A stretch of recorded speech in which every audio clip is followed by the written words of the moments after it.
That's what I'm thinking too. Just stay level-headed. I don't think it's the worst thing to just wait and see this next week or two what the deal is, because I'm not opposed to a trade. Like, if we got to make that trade for Deion Jones, I think that could be big time for us. So I mean, and the thing is, when you think about the Falcons too, and just where their organization is right now, it would make sense. You could get some of those assets, and more importantly, because it's an NFC team.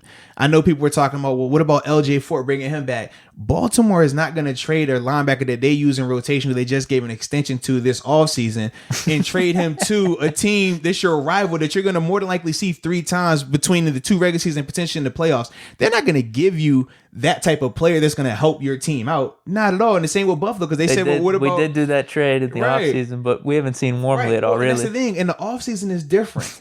Or even if one team was clearly not a contender, it's a difference.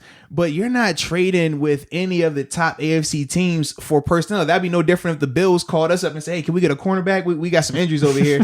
I see you got Justin Lane and Cam Sutton and Mike Hilton. Can we get one of those guys? We're going to be like, not a chance. Like, nah, we got to see y'all in the regular season and potentially in the playoffs. Like, nah, we're not doing business with you guys. So that's something else that we have to understand, because like I said, we've seen LJ Ford because he's familiar with the system, Tyler because he's familiar with the system. Those teams aren't going to do business, especially right now where all 3 of those teams are very similar in terms of they viewing themselves as contenders in the AFC.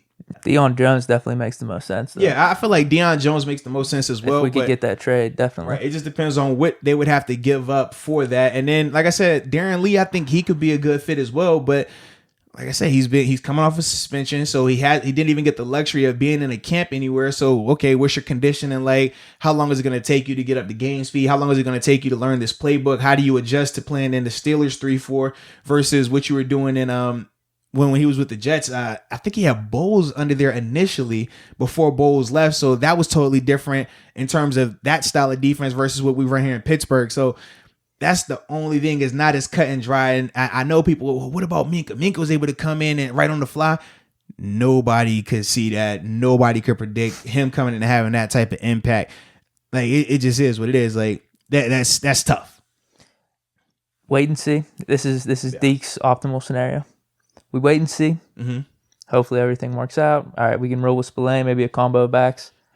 Doesn't work out, we trade for Jones. I don't know what it's going to take. Is it a 2nd-round pick, 3rd-round pick?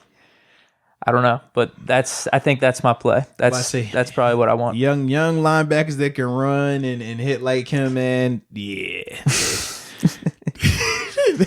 And then all of a sudden, I don't know what his contract situation is or anything, but then what if all of a sudden we have him for an extra 2 or 3 years, combine him with Devin Bush? Absolutely. Wow. That would be huge. But the biggest thing is, what do you have to give up to acquire him? We saw what we had to give up to acquire Minka.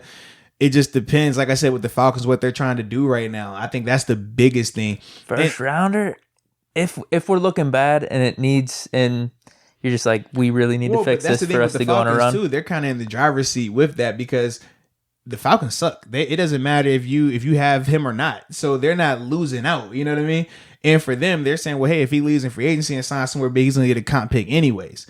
So you kind of got to understand that even though he might only be worth this, you still might have to give up a little bit more because the timing of everything as well. Okay. So, I mean, it's little factors like that in there. But ultimately, man, the Steelers, they're going to be fine, man.